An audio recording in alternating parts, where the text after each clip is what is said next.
Nered oko afere elitna prostitucija se ne stišava, a u javnosti se još spekuliše o listi dama sa javne scene Srbije koje su prodavale telo za novac. Sanja Stanković, koja trenutno boravi u realitiju Zadruga, zakonski je gonjena pre 5 godina zbog prostitucije. Spekuliše se da je atraktivna plavuša već 6 godina u tom poslu, a da joj je makro bio uhapšeni Mihajlo Maksimović. Kako se navodi, Sanja je sa samo 19 godina počela da se prostituiše, pa je izbačena sa policijske akademije, zbog koje je i došla u Beograd.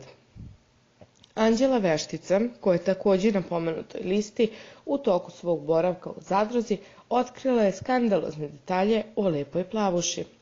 Jebe se za pare i radi za Muriju, istekla je Anđela. A šta je ona još rekla o Sanji, čućete u nekom narednom videu.